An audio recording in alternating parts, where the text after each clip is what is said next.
Hello, I'm Shavonne Reed, the chair of the Dunwoody Perimeter Chamber, and our mission is to advance economic prosperity for all.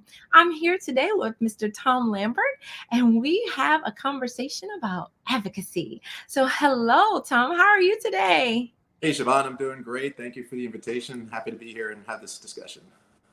Awesome. So glad to have the chance to chat with you. So, tell me, how did you end up in Dunwoody, and how long have you been here? Well, I was originally born and raised in New York. After I attended Penn State University, moved back home after college, I realized New York was a very expensive place to live. So I heard there was a lot of opportunity in the Atlanta area. So I figured I'd move down here and check it out. And it worked out pretty well. I'm still here today and met my wife here when we were newlyweds back in 1999, when we were looking around for some place that we wanted to call home and raise our family. Dunwoody seemed to be the perfect place, and it was for us, because 22 years later, we're still in the same house where we've raised our kids, and no intention of going anywhere. We love it here. Oh, well, that's pretty awesome. I think I was aspiring to live in Dunwoody back in 99 as well.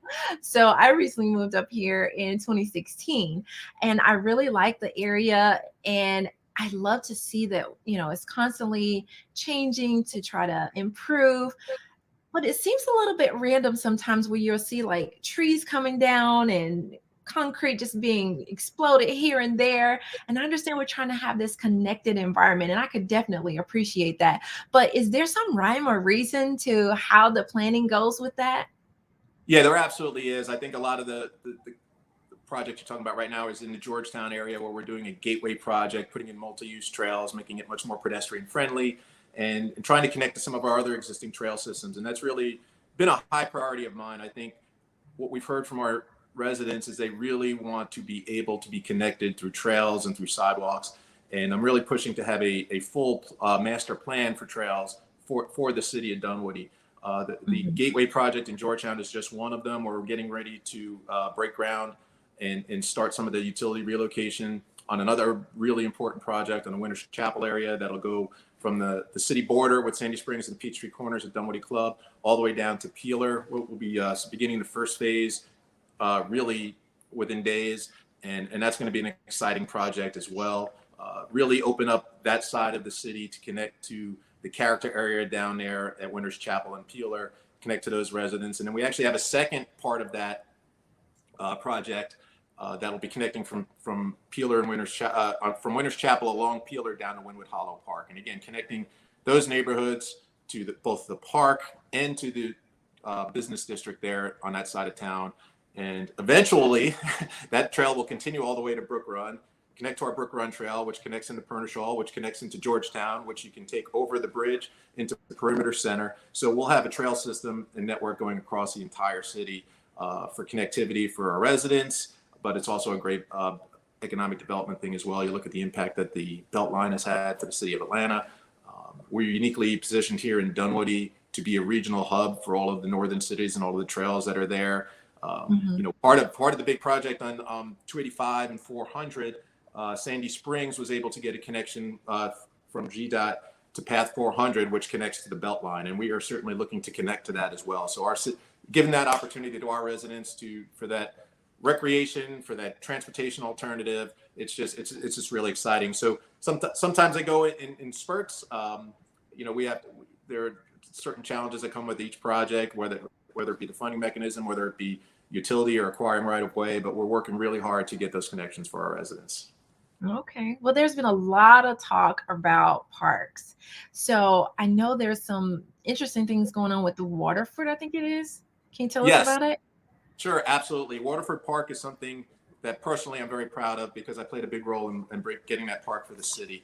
In essence, that was a former swim and tennis community club for a neighborhood. And unfortunately, they weren't able to maintain the club and came to the realization that they were going to have to let it go. And when I heard this, I just immediately recognized that this was a great opportunity for a city park in that neighborhood. So I reached out to the neighbors and began to talk with them. And there were some concerns and some valid concerns early on. But by talking with them and meeting with them on a regular basis, we were able to work through those concerns and get to a point that a lot of those concerns turned into excitement. And they were really excited about the opportunity for this to be a park. And through that process, was able to work out a sales agreement with them. And then what I'm really proud of there is what I then did is I reached out to our county commissioner and secured through her some discretionary county funding to pay for the purchase price. So in essence, we got a 7+ acre park in an area need for the city at absolutely no cost. It was a win across the board. And the thing that excites me the most about Waterford, we've actually already gone in and refurbished the tennis courts. The tennis courts are available for the public right now, and there's a beautiful pavilion there. Tennis courts are also striped for pickleball for those. I know that's booming right now, so that's exciting. Yeah. And in the very near future, we're going to have a playground there and a trail network. And the thing that excites me about that trail network is Waterfront Park is really situated sort of like a hub. So it connects to a bunch of different neighborhoods in the area. The Waterford neighborhood, Brook Farm, Kingsley, Fontainebleau. And it's not only going to allow easy access to that park for all of those neighborhoods, it's actually going to connect all of those neighborhoods. And I just think it's just a win for everybody. It's something that's real exciting, and so happy to have been a part of that. Okay, well, that's amazing. That made me think about the trail system. Do we have like an anticipated date for when it could possibly be completed, or is it just constantly evolving? It's constantly evolving, and that's one of the reasons that I'm really pushing hard to have a master plan for the trails, because we have some ideas, but they're not put together in one central location. And when you have a plan, you have a vision for the total network of that trail. You can set expectations, you could set dates, you can assign funding to that. You know, there are a lot of challenges that come with that that trail system. Some of it is tied to funding, some of it is tied to what space is available and how much land the city has to acquire to make that a reality. And so having a master trail plan dedicated strictly to that will make it so much easier for us to achieve that quicker and more responsibly, and have a better end product in the end. So that's what we're pushing for. It will take time. It'll be an evolution over the years, but it's something that's worth pursuing. Okay, got it. So now crime has really been a hot topic, especially in the last 6 months. It just seems like it's continuous and it's just increasing. What about crime and, just public safety, and what is the council planning to do there? Well, that's a good question. There is a lot of concern nationwide, and especially in the Atlanta area, about crime, and for good reason. I mean, feeling safe is one of the foundations of your quality of life. If you don't feel safe, really nothing else matters. But I'm happy to tell you that Dunwoody remains a very safe place to be. If you look at the crime statistics over the past 4 years, nationwide and especially in the state of Georgia, there's been sharp increases in crime. That's not the case here in Dunwoody. Our personal property crimes are actually on a decline, and by as much as 25% over those 4 years. Our violent crimes, which is something that's a particular concern, two of the categories have remained relatively flat, and that would be homicides and rapes, and there's still very few of those in the city.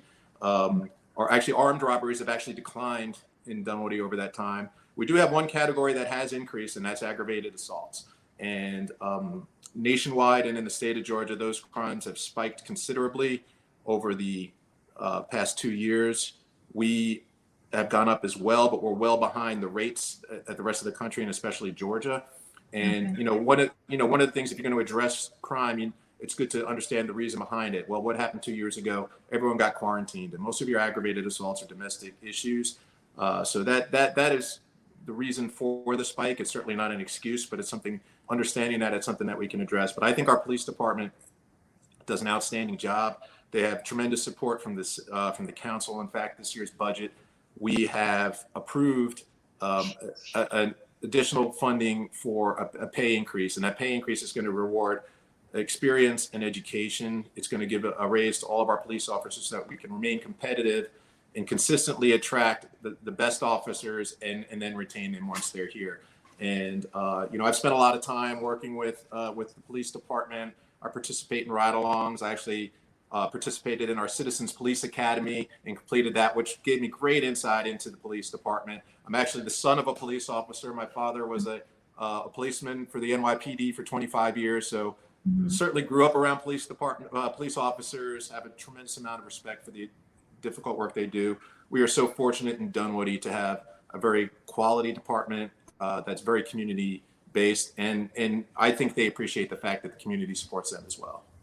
Okay, awesome. Yeah, I think that is tremendous and great to hear. Tell us now, we're always talking about development and expansion, but what about the existing businesses here in Dunwoody?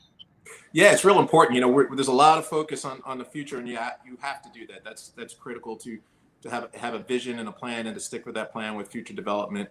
But we can't do that at the expense of our existing businesses. They're the lifeblood of this community, and Mhm. we have to look at ways to support them as well. And our economic development team does an outstanding job. They really do. Michael and Rosemary are constantly working with them and checking in with them. You know, one of the things I'm proud of is obviously the dark cloud of COVID that's really had a big impact on businesses nationwide over the past couple of years. I think Dunwoody's done a really good job of focusing on our local businesses and finding Mhm. ways to support them. You know, we received some CARES Act funding, and there were stipulations that went along with that, but we recognize the value of investing as much of those funds as we could back into the community, back into our local, supporting our local businesses. We had a grant program for them to help them pay rent and other expenses while their businesses might have been in a little bit of a downturn. We had the alfresco dining program, which allowed restaurants specifically to create opportunities and purchase equipment for outdoor dining. We changed our Mhm. ordinances to expand outdoor dining. We also, just before the pandemic hit, and this was just a little bit of a stroke of luck, we instituted the entertainment district to try and activate some of these areas for our local businesses. You know, people want that downtown feel. They want that area where they can go and have community. And so creating that entertainment district was a big part of that as well. You know, we had the picnic table project. There's been a lot of things. A lot of these projects have actually been recognized on the state level. And our communications team actually just won a national award for their support of the local businesses through this. So we've really put a lot of effort into this. Like, as I stated, our local businesses are the lifeblood of the community. We need to support them the best we can. I know our community really stepped up, you know, during this hard time. I know so many people ate more takeout from restaurants than they ever have in their life, trying to help support our businesses. And I know the businesses appreciated that. It's something that kept them alive. And hopefully we can continue to work with them to give them the support they need. Okay, well, thank you so much. I really appreciate you being here with us today. How can people connect with you? Do you have a website that you would like to share with us? Absolutely. Thank you. I do have a website. It's very simple, votetomlambert.com. There's a lot of information there about what I've accomplished, who I am, and what my vision is for the future of the city. I also have a little Facebook page. You know, that social media thing's important. So it's just Tom Lambert, Dunwoody Councilman, and there's a lot of information there as well. And people, feel free to reach out to me. I'll give you my phone number. It's 404-780-0147. If you have any questions or concerns, always feel free to give me a call. I try to make myself readily available and pride myself in getting back to people and listening. So give me a call if you have some questions. Happy to talk with you. And Shavonne, thank you so much. This has been great. All right, thank you so much. And thank you guys for tuning in. Have a wonderful day, and I'll see you on the next Access to Advocacy.